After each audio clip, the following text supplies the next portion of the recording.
Bienvenue dans cette nouvelle vidéo Géotopo. Au programme aujourd'hui, la station SX12.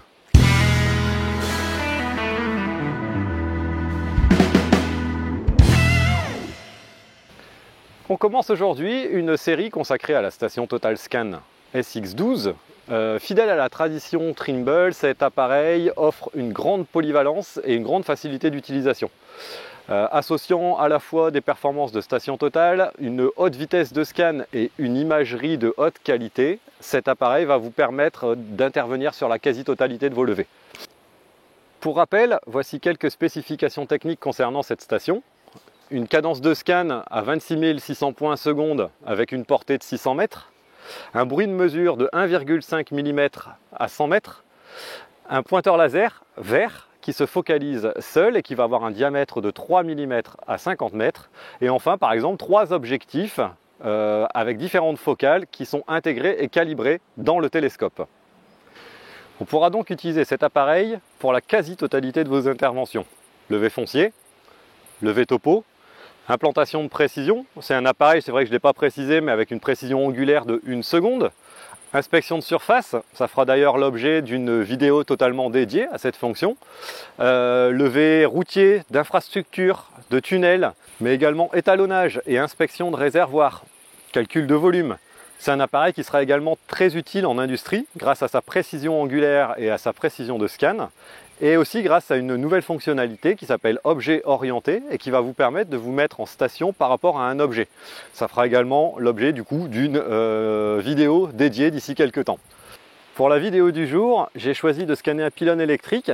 Ça va nous permettre de nous rendre compte de la finesse du scan et de la haute qualité d'imagerie liée aux trois objectifs intégrés à cette station Total. La mise en station est faite. On se retrouve maintenant dans Trimble Access. On va aller dans le menu mesurer, scanning, et on va pouvoir du coup maintenant lancer un scan. On va pour ça donner un nom à notre scan, choisir le type de cadrage que l'on souhaite effectuer. Donc le cadrage, c'est la définition de notre zone que l'on souhaite scanner. Moi pour le coup je vais utiliser un polygone, donc en utilisant le polygone je vais aller cliquer des points tout autour de la zone que je souhaite du coup scanner. Tac. Voilà. Je vais choisir ma densité de scan, donc on a le choix entre approché, standard, fin ou super fin. En fonction de la densité de scan que j'ai choisi, l'appareil va me donner l'espacement entre deux points à la distance que je vais mesurer. En fait, je vais pouvoir mesurer une distance, donc là je suis à 66 mètres du pylône électrique et je vais avoir un point du coup tous les 8 mm au niveau de mon pylône électrique. On a le nombre de points en dessous que je vais obtenir, le temps estimé, et je vais pouvoir cocher la petite case panorama pour coloriser ensuite mon nuage de points. J'appuie sur suivant, commencer, et c'est parti. Donc la station Total va donc démarrer.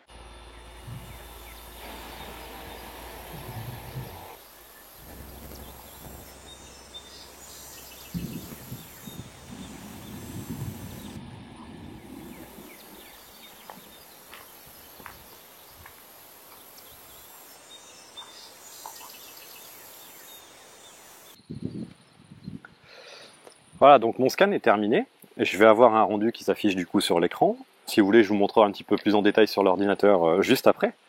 Et maintenant, ce qui va être très intéressant, c'est qu'on va pouvoir, grâce aux trois objectifs intégrés dans la station Total, aller mesurer, aller prendre des images de haute qualité qu'on va lier à certains points que l'on souhaite mesurer. Soit dans le but, en fait, d'apporter des informations complémentaires à notre levée. Donc je vous montre, si je, pour l'instant, désactive mon scan, je vais pouvoir zoomer à certains endroits. Admettons, je vais aller tout en haut, hop, du pilier. Je zoome.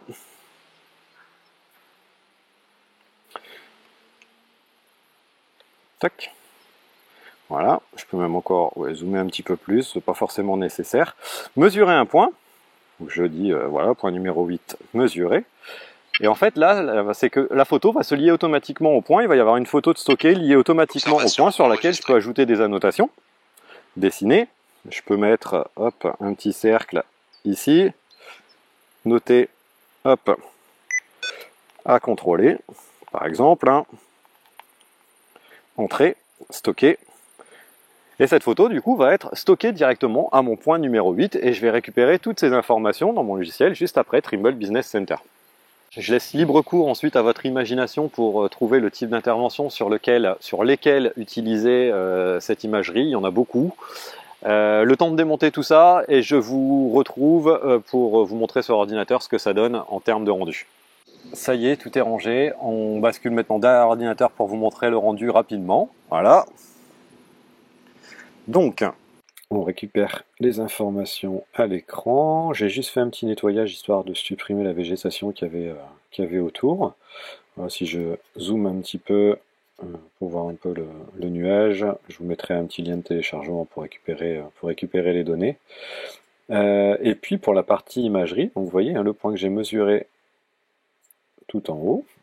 Si je zoome un peu, on voit qu'il y a un petit icône qui apparaît à côté du point numéro 8. Je peux cliquer dessus et afficher l'image.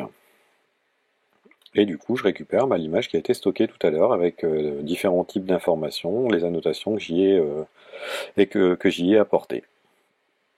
Si vous souhaitez jeter un petit coup d'œil par vous-même sur les données obtenues, je vous mets un lien de téléchargement dans la description de la vidéo.